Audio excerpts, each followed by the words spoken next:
Well, we've messed up.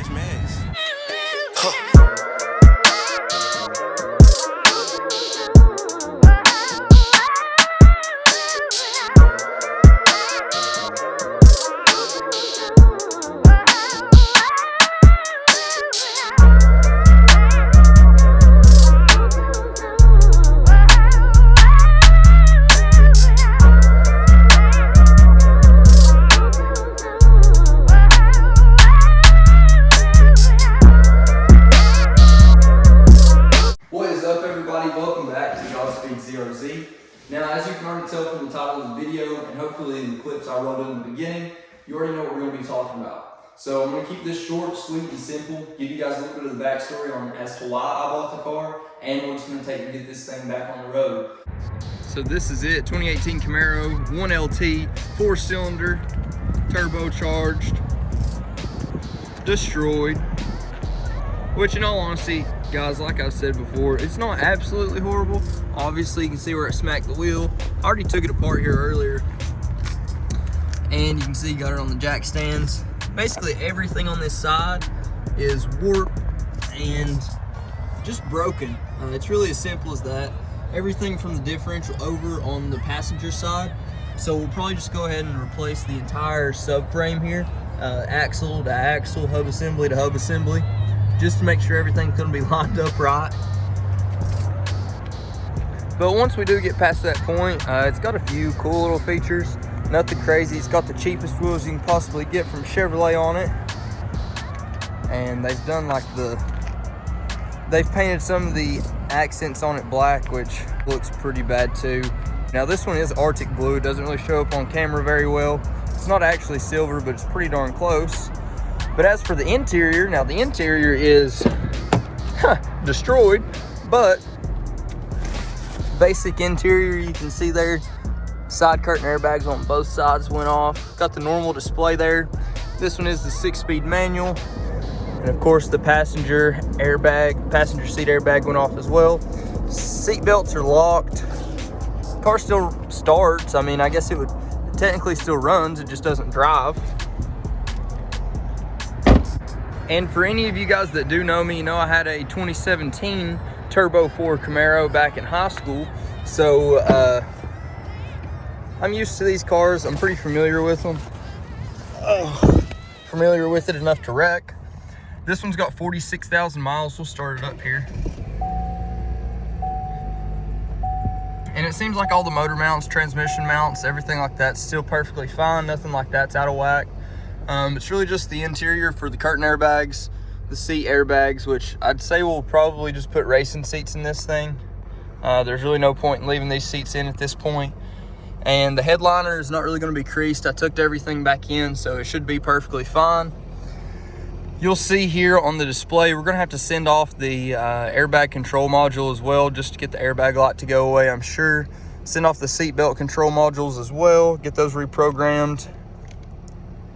But other than that, it's really fine. I mean, it's not too big of a deal. You can hear that little turbo.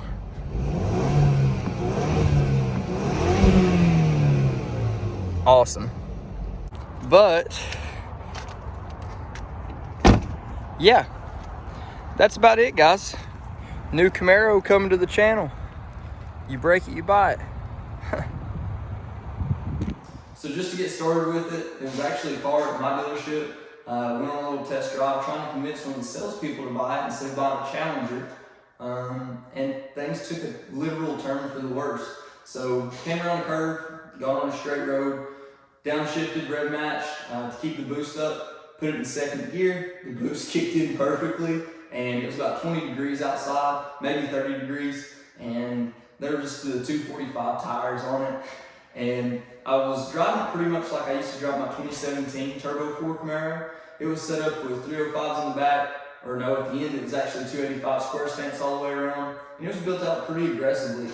That car pretty much handled whatever you threw at it, and this one just simply didn't. So whenever I downshifted and put it in a second, it actually just, the boost was built up perfect, and it couldn't hook up. So essentially, it just went like this, and we drifted for a while, and we ended up going into a curve just like that. And pretty much this wheel right here, actually completely collapsed in, and then the entire subframe and rear assembly pretty much is going to need to be replaced. Now, as we all know with GM, the way their airbags are set up, the curtain airbags also went off just because that jolt hit it, and I guess it was plenty enough force for the curtain airbags to go off. None of the dash airbags went out, or the steering wheel airbag.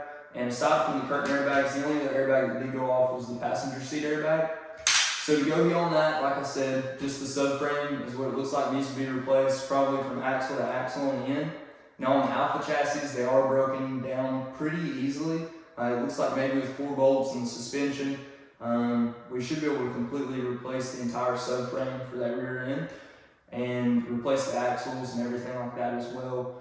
Going beyond that, I would like to do a pretty similar build as what I've done on the last one and add in a few extra goodies since I'm able to now. So it's going to be a lot of fun. It's going to be really exciting, but I really just wanted to make this video so you guys get an idea of what's going to be coming next. Now, we're still going to have plenty of the Jeep content coming as well as the Camaro parts are coming in. I've already got some ordered that I know we're going to need, and then once we do the full breakdown, I don't even have the car here yet. I'm going to get it towed and put it in the garage within maybe the next day or two. So after we do that breakdown, I'll have a better idea of what we will need, and after that point, we'll kind of just dive on in, maybe put it into a 3-part series of the rebuild. It shouldn't take very long, in all honesty, but we all know how that goes. And there's a few different little parts and pieces we are going to need, and there's some things we're going to have to send off to get reprogrammed just because it throws a certain code once the airbags do go off, especially if we want to reuse the seat belts, the seats that are already in it. And of course, we'll use the same airbag control module, but we'll send it off and get it reprogrammed. Pretty much after I had seen the damage, pushed it off the curb onto the side of the road, and kind of gathered my senses, I just decided to go ahead and buy the car at full retail pretty much at this point. A little bit over full retail actually, because we took it in on trade and we actually put a little bit too much into it for what I believe anyway. But I just decided to go ahead and buy it. That's the easiest way to keep the heat off my back at the dealership and to keep everybody else happy. So I think it would be a great addition to the channel. I just wanted to make this short little video to give you guys an idea of what's going to be coming, what we're going to be doing next. I don't want to leave you guys out in the dark. I know it's been at least about 6 days since the last video, so I just want to tell you guys what's going on. I've been a little preoccupied. If you haven't already, please like, subscribe, stay tuned for this, and don't be afraid. Trust me, we're going to get plenty more Jeep content coming in as well. But until next time, just take it easy.